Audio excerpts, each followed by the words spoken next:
guys, today I'll be reviewing a 2017 Audi S4. This is the 3-litre twin turbocharged Quattro. It's a saloon version of the car, obviously being the B9. It is the second generation of the S4.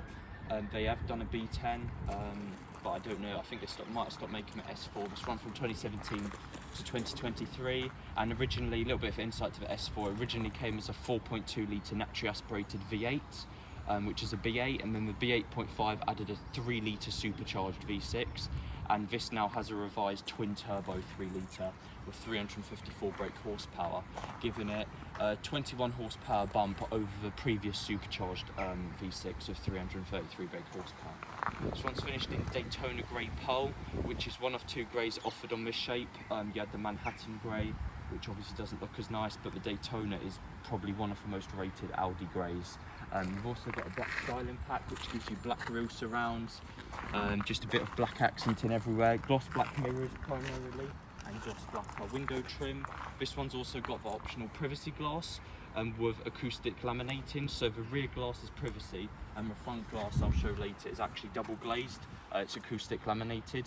You've got the optional 19-inch 10 V-spoke alloys in gloss black with the optional red calipers. You've obviously got some very large steel discs as well on the car. You've got LED headlights standard, you've got LED DRLs, and you've got the V6 turbo badging.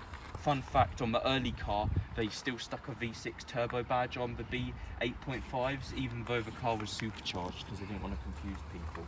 But yeah, obviously, privacy glass is really nice. It does look quite cold, obviously, with all the black stuff. And you've got a window trim, got a boot lid and spoiler. And you've also got these quad exhaust tips, which the S3s and S5s also come with. This is a valved sports exhaust standard, so the valves open up in dynamic mode, which is nice. And yeah, obviously you've got a spring-loaded boot as well, which is sort of what Merc have. You've also got the facelift key with the S logo on the back of it to distinguish it from the normal S-Line models and the SE models. You've got space saver spare wheel as well, and underneath there I'd reckon is the Bang & Olufsen subwoofer. I'm not sure if they do the donut subwoofer on this anymore because you have a spare wheel, but yeah, I think the subwoofer is actually underneath here. If you look, it's a deck shelf Bang & Olufsen subwoofer. And you've got two deck shelf parcel speakers on the top there. Obviously 19 speaker system with 755 watts, which is absolutely monstrous. The price point and size of the car. On the interior here, we've got this gorgeous Magma Red Fine nappa leather.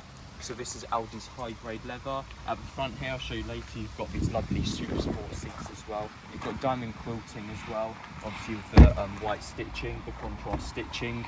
On the front here, we've got 14-way electrically adjustable front seats with 8-way electric, 4-way lumbar, and 2-way electrically adjustable bolster support. And so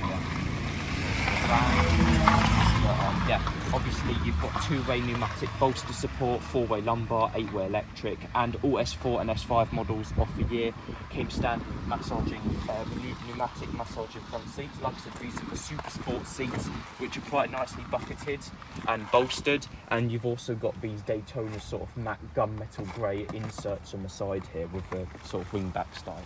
So yeah, moving on to inside, like I said, we've got optional Bang & Olufsen 3D surround sound system with 755 watts.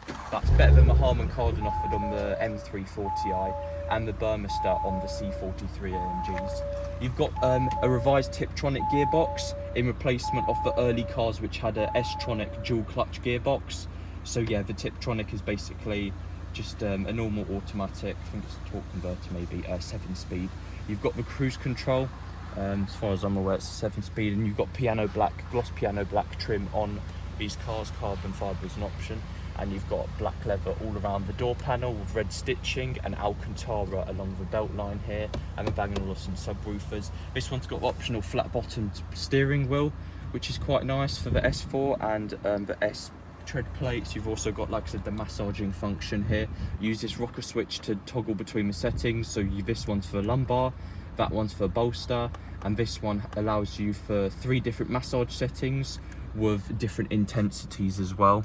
up to 3 levels. You've got 3-zone climate control with heated seats. You've got standard on the S4s, obviously being very well equipped massage seats and heated seats.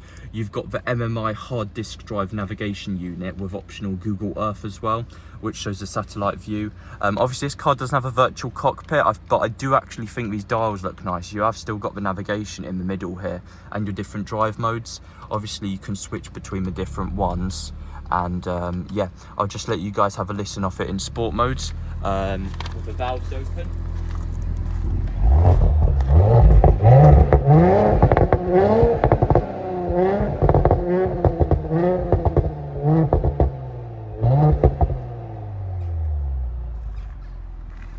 Obviously very lovely. You've got the Quattro badging on the front faceplate here on the dash, and this nice tablet style screen obviously, and the S logo embossed onto the rear seat, stamped on there with the 3-zone climate control. You can set the rear and sync it as well, which is nice. But yeah, just moving on to the outside, you've got electric heated door mirrors as well, electric rear child locks as well, and these stainless steel pedals with the start-stop button as well, which is really nice. And your different driving modes, you've got telephone, Bluetooth radio, all the usual MMI stuff, and you've got the S.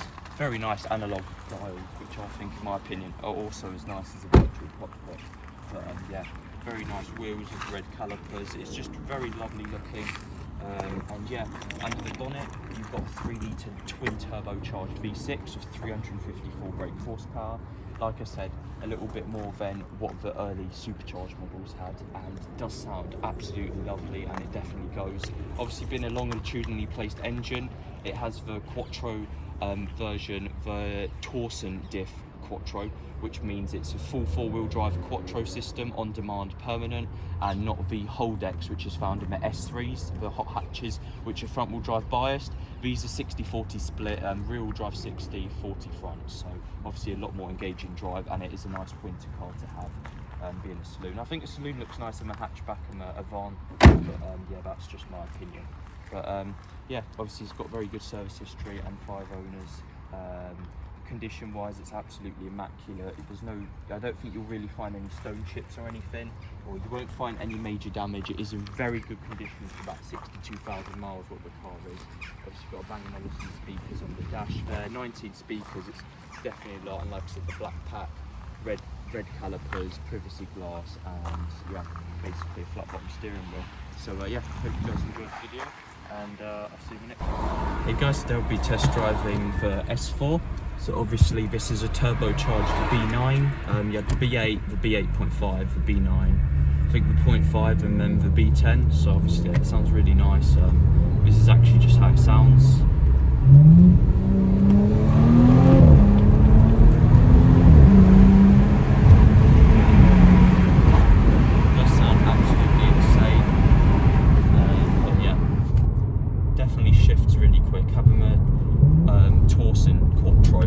Definitely makes it very agile through corners, and having rear drive split to the back definitely is really lovely. Definitely does sound nice. There's lots of pops. Obviously having sports mode, sports exhaust standard, in dynamic mode, valves open. So.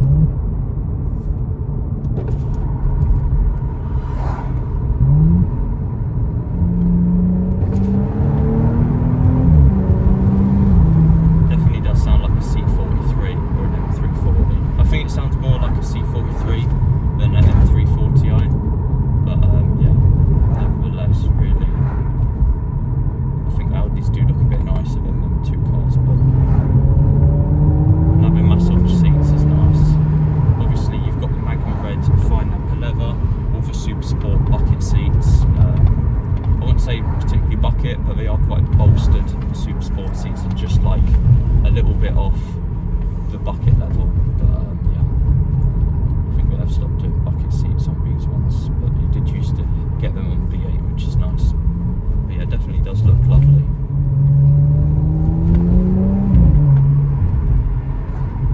You can definitely say just driving it, it's a brilliant car, and it shifts really quick. Gearbox is quite gearbox feels more refined than the S-Tronic. The S-Tronic was a bit jerky because it's a dual clutch, dual clutches slip gears a bit initially, or yeah, they're sort of a bit jerky on lift off because yeah, obviously dual clutch, it has both plates, both gears, but this is a bit more responsive obviously. But it definitely does drive like a dream. And you've got the MMI hard disc drive nav, corners really nicely, and yeah, a lot of leg room obviously, more leg room than the S3, 5-door, 3-door. And yeah, it definitely does look a lot nicer in my opinion than the previous car.